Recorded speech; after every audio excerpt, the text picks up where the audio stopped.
So I'm here with my friend Cleo and Zara, but I'm going to be concentrating on Cleo this morning.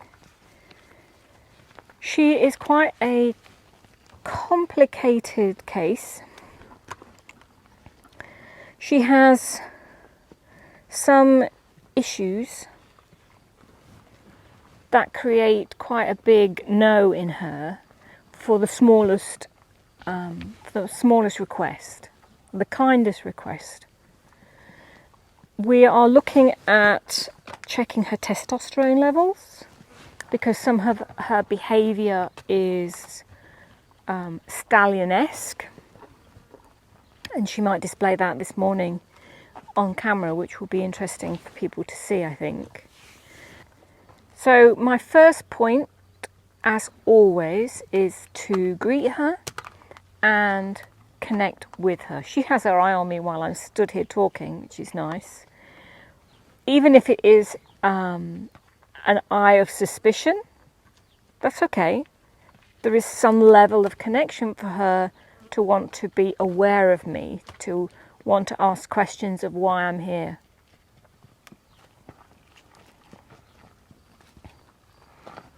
So I'm just going to begin by a physical connection, and that is by synchronizing myself with her to show her that I am present and in the moment.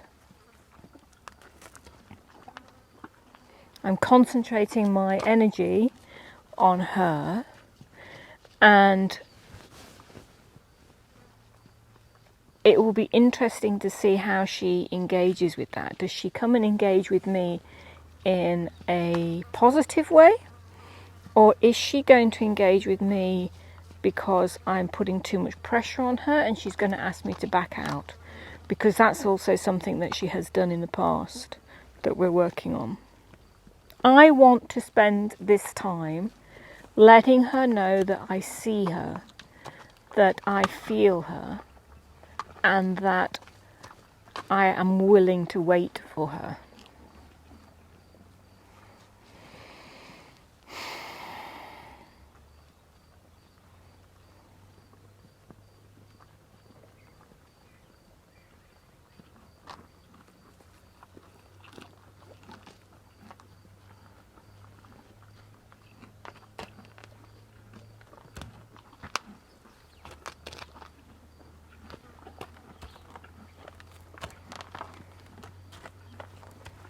When you're doing this work, synchronizing movements, it's a little tip.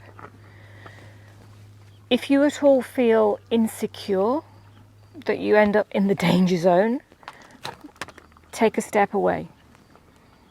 Don't get so focused on the movements that you end up being in a position of jeopardizing your safety.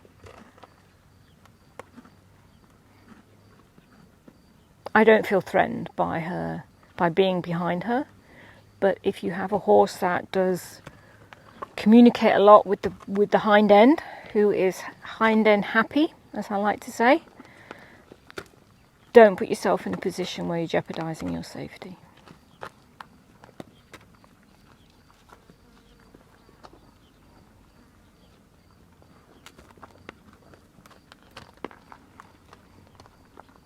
So I'm synchronizing myself with Cleo, who's about to go out of frame. If Zara engages with me, I am not going to reject her. I will engage with Zara. If she doesn't and she moves away, then that's her prerogative. And the reason for that is, when you're doing this work and there's another horse in the arena, in the space, and they come to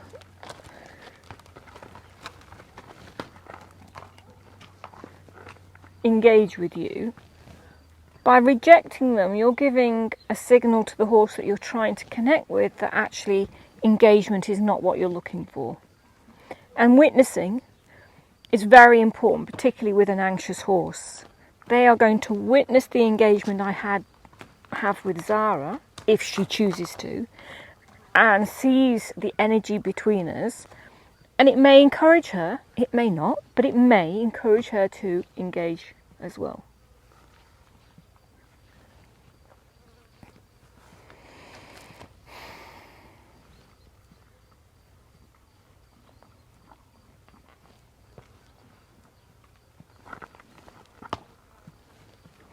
It's more difficult when they're behind you, of course, but this is where all your senses come into play. If they're behind you and you can't actually see them, you can hear them, particularly on ground like this. So if you've got your synchronization tight previously, and they take a step, you can take the step with them.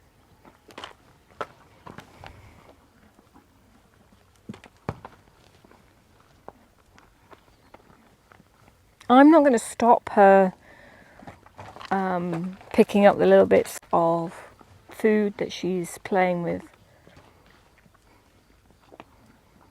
This work is not about my needs or wants. This is about her needs and wants. This is about me saying, I'm here for you if you need me.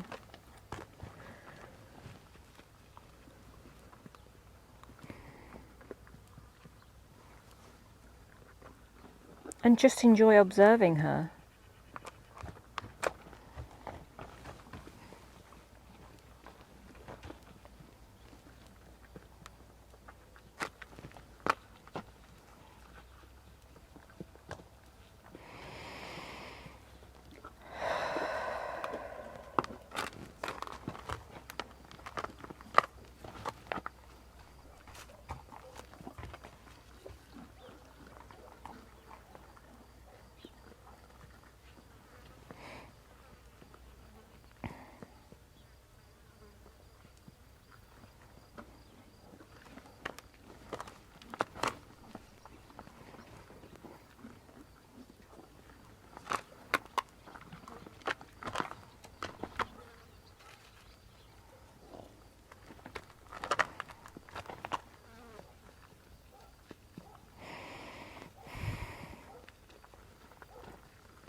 And breathe.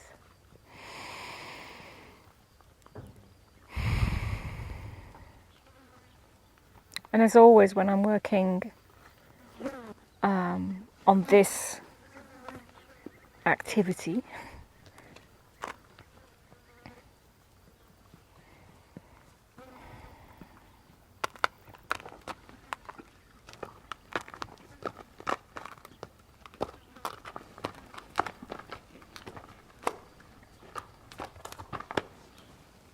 so here, for example, I'm not going to enter this space. It's a small area blocked in by fencing. This would be a place where I take a step back and open up the exit, because otherwise I'm blocking her in. There's a fence on her left, on her right, on her in front. On her right is the entrance to a stable. So it's also blocked. So by me standing there with an obsession of connecting physically with synchronizing myself with her is actually blocking her exit. And I want her to have freedom of mind. I want her to have space to be able to think and choose.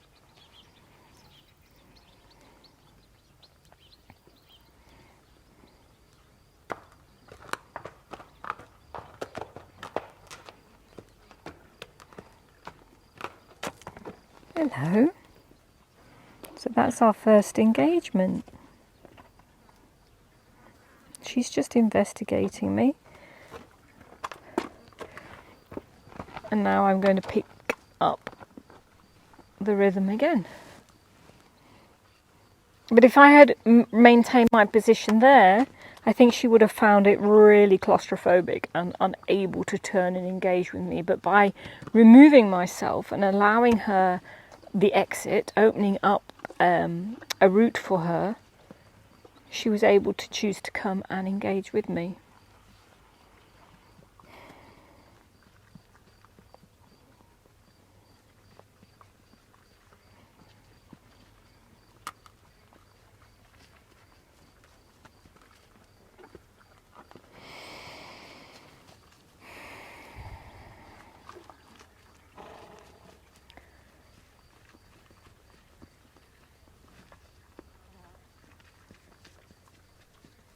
Try and keep your body open when you do this work. Try and keep your expression free.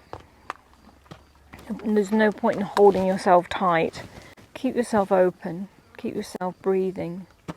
The breath is really important, because if they do stand still, then you can switch from the physical movement, the steps, the sinking of the body, to the sinking of the breath.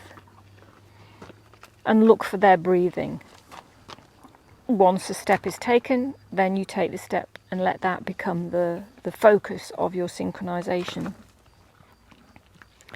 If you look back on my Facebook page, there's a short video of the last few seconds of a session with a horse called Bella, where we're at the mountain block. She has anxiety in saddling that we're trying to work through. And we were stood still, so I was syncing my breathing, nasal breathing always, because that's how they breathe, through their nose. And after a few breaths of me breathing as she was breathing, she took one big deep sigh. And I called an end to the session at that point, because it was such a beautiful release and acceptance. So synchronization doesn't always have to be the physical movements of the legs. It can be breathing. It can be a full resting of the body. And that's where the three avenues of connection come in. There is the physical connection, there's the mental connection, and then there's the emotional connection. And we tend to gravitate to the physical connection because it's the easiest for us to understand. We can see it, we can work it out, we can feel it. She takes a step, I take a step, and we feel connected. But that's quite superficial in the realms of connection. And to get true connection, we need to bring all the three elements, the physical, mental and emotional, together so that they are all working connected.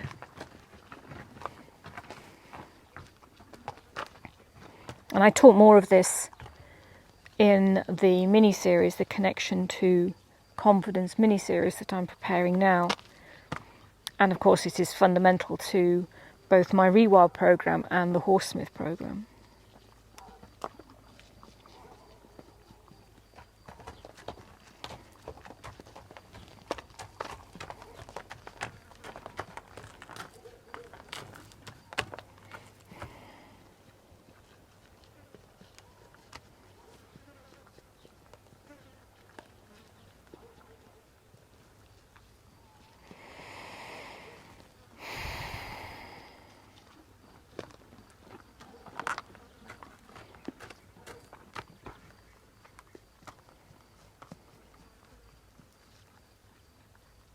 So there is a tendency in this movement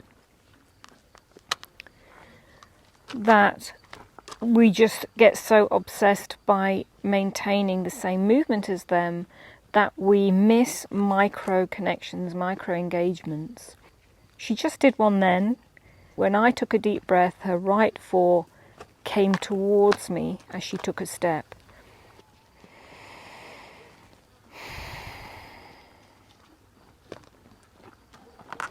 So it's important in those moments to adjust our bodies so that if she did want to engage, we're not backing off. We can move without moving.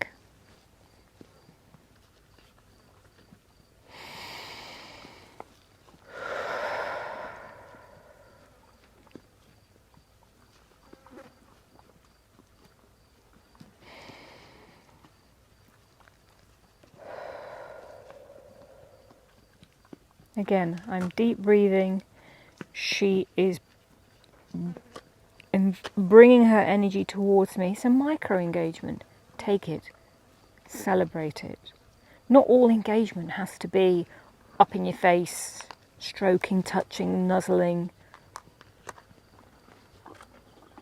Apart from grooming and playtime, horses very rarely spend a lot of time touching each other. They greet each other, they may nuzzle, they share tail and tail to tail, head to tail when getting rid of flies.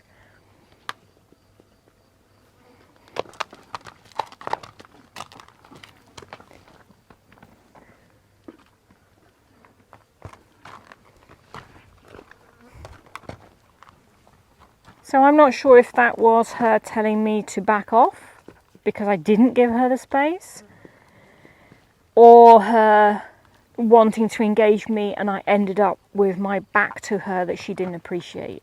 So this is how subtle it can be. Did I make a mistake then? Did she come to engage with me and I moved to try to keep in sync with her and ended up putting my back to her, which is a rejection, and her getting upset? So her energy was more pushing on me to take this space.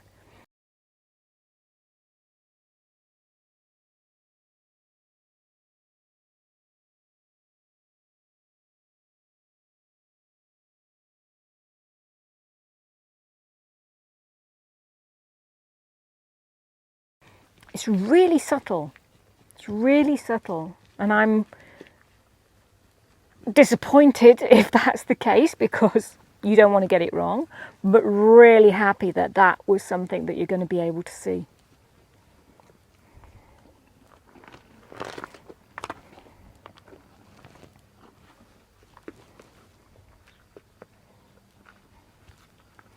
And by the way, when you do this, normally when I do this, I'm not talking to a camera.